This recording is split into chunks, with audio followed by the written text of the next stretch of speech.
పులివెందల ఈరోజు పులివెందల పంచాయతీ ఒకటి తయారైంది.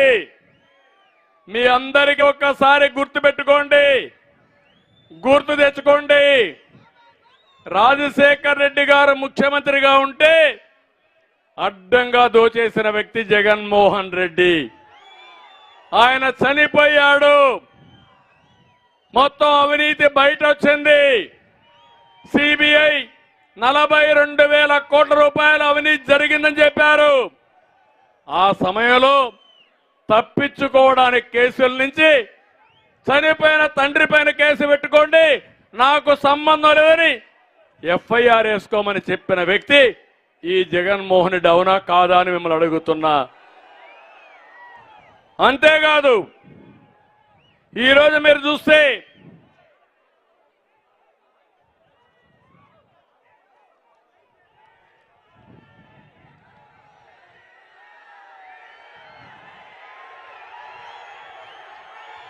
మీరందరూ ఒకసారి ఆలోచించండి. ఈ విషయం కొంత సీరియస్ గా అందరం ఆలోచించాల్సిన అవసరం ఉంది. జగన్మోహన్ రెడ్డి గారు జైలుకు పోయినప్పుడు నేను పాదయాత్ర చేస్తా ఉంటే చెల్లిని కౌంటర్ చేయడానికి పాదయాత్ర చేయించిన వ్యక్తి ఈ జగన్మోహన్ రెడ్డి. 2019 ఎన్నికల ముందు బాబాయిని గొడ్డలతో ఎవరు చంపారు తమ్ముళ్ళు అని మిమ్మల్ని అడుగుతున్నా. సానుభూతి ఎవరికి వచ్చిందని నేను అడుగుతున్నా. కోడికత్తి సీను జ్ఞాపకం ఉందా అని నేను అడుగుతున్నా. కోడికత్తి డ్రామా ఆడి కోడికత్తి సీను మాత్రం జైల్లో 5 ఏళ్ల నుంచి ఉన్నాడు. కానీ బాబాయిని చంపిన వ్యక్తి మాత్రం రోడ్డు మీద తిరుగుతున్నాడు. అవునా కాదా తమ్ముళ్ళు? విఐపి అవునా కాదా? ఆ రోజు కుటుంబాన్ని మోసం చేసి ఇప్పుడు చెల్లెలపైనే వివేకానంద రెడ్డి కూతురుపైనే కేసులు పెట్టే పరిస్థితికి వచ్చాడు. ఇప్పుడు మీరు చూడండి, చెల్లెలు తిరగబడింది. ఆస్తిలో వాటాలు పంపకం సరిగా జరగలేదు. దీనిపైన అడిగితే ఇవ్వను పొమ్మన్నాడు. వాళ్ళు కొట్టుకుని ఇప్పుడు రోడ్డు ఎక్కే పరిస్థితికి వచ్చారు. అన్ని అంతఃపుర వాస్తవాలు బయట చెప్తున్నారు. పులివెందల పులిని చెప్పుకునే ఈ జగన్మోహన్ రెడ్డి రాత్రికి ఢిల్లీ వెళ్ళి పంపించి ఆయన భార్యని బావని అనిల్ని పంపించి రాయబారాలు చేసి సోనియా గాంధీ కాళ్లు పట్టుకుని బెయిల్ తెచ్చుకున్న వ్యక్తి ఈ జగన్మోహన్ రెడ్డి అని చెప్పి నేను మీకు తెలియజేస్తున్నా. ఈ రోజు నేను అడుగుతున్నాను, జగన్మోహన్ రెడ్డి మనల్ని విమర్శిస్తున్నాడు. మీరు మీ చెల్లెల వ్యవహారం ఇది, పులివెందల వ్యవహారం ఇది, మాకు సంబంధం లేదు.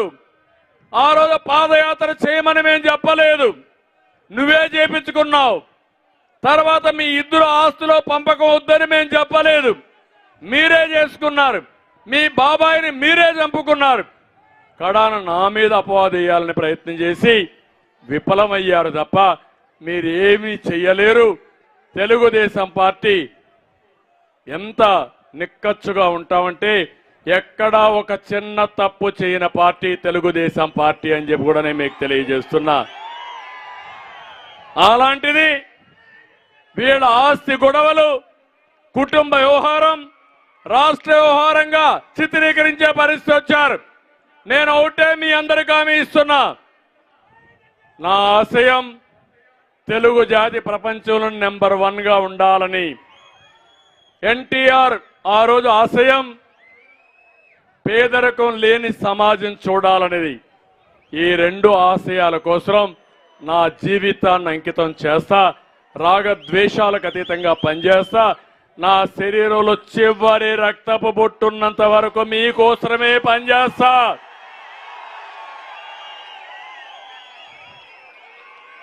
భగవంతుడు నాకు ఎంత శక్తి సామర్థ్యాలు ఇస్తే అవన్నీ మీకోసమే ఉపయోగిస్తా. నేను ముందే చెప్పా, ఒక మధ్యతరగతి కుటుంబంలో పుట్టా, రైతు కుటుంబంలో పుట్టా, రైతు కష్టాలు తెలిసిన వ్యక్తిని. మళ్ళీ మిమ్మల్ని అందరినీ, ఆ రైతు కుటుంబంలో పుట్టిన మిమ్మల్ని కూలీలుగా పుట్టిన మిమ్మల్ని ధనికులుగా చేయాలి. అది చేయడానికి సాధ్యం ఉంది. అది చేస్తానని చెప్పి కూడా నేను మీకు తెలియజేస్తున్నా. ఇంకో పక్క నేను ఒక విషయం మీ అందరినీ కోరుతున్నా. ఇదొక ఎస్సీ కాన్స్టిట్యున్సీ. ఇక్కడే థామస్ గారు ఇక్కడే ఉన్నారు.